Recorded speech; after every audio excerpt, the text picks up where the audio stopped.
empirical formula. The empirical formula is the simplest ratio of atoms in a compound. Ngayon, magsasolve naman tayo. For our given is glucose with 40% alcohol.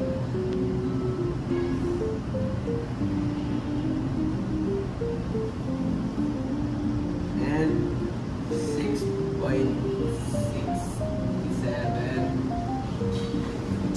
for hydrogen.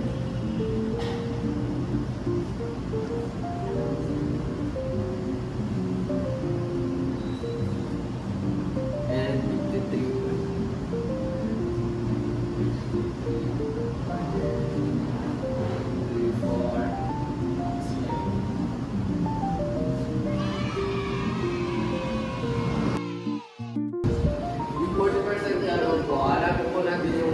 Mass number ng carbon. At ito yung susunod natin.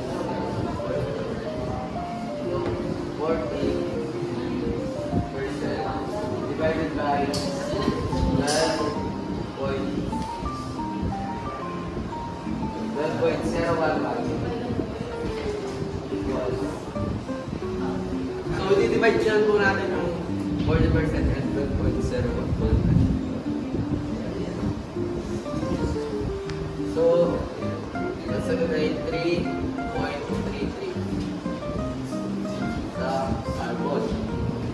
Then sa hydrogen naman, ganun pa rin, 6.67 divided by, hanapin niya natin yung molar mass niya.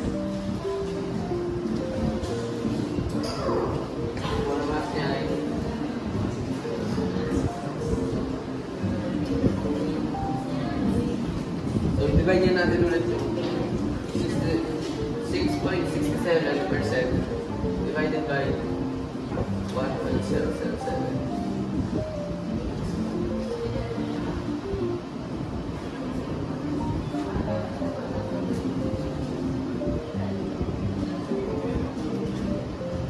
So, sagot ay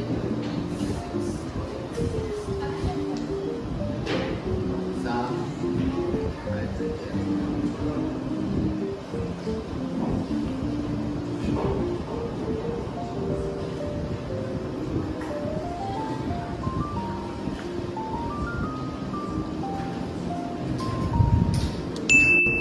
So, tapos na natin i-solve yung tatlo. Ngayon, i-divide niya natin sila sa pinakamababang number.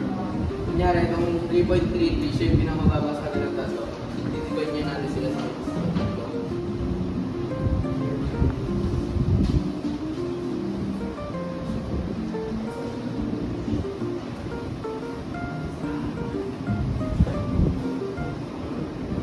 Then, 3.33 divided by 3.33 is 1. Tapos, 6.62 divided by 3.33 is 2.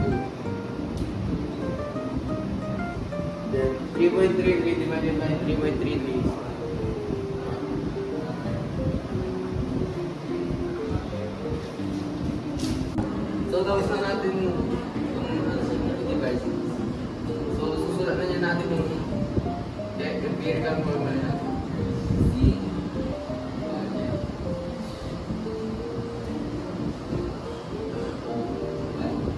Pero hindi na kailangan isulat yung pan kasi consider na kahit hindi mo nasulat, naka-pan na yun. Kaya rewrite natin sa H2. Yan. Ito na yung empirical formula natin. Dito naman tayo sa molecular formula. Dito naman tayo sa molecular formula. Kunin natin yung mass number ng carbon. 12.011. Yung sa carbon plus hydrogen. Yung hydrogen naman is 1.008. 1.008. Tapos dahil meron ito yung hydrogen, divide by, times niya natin sa 2.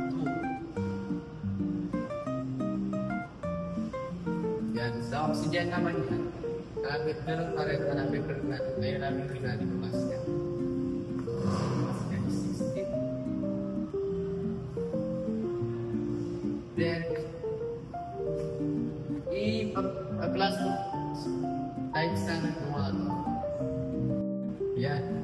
Tapos na natin sila plus. Dahil yung answer is 30. So yung 30 niyan, i-divide natin sa 180. Ganito. 180 divided by 30 is yung answer is 6. So nakuha natin na answer is 6. So i-multiply na niya. Diyan natin yung elements sa 6. Bawat elements sa 6. So i-multiply na natin 6. Carbon 6 kasi carbon is 1.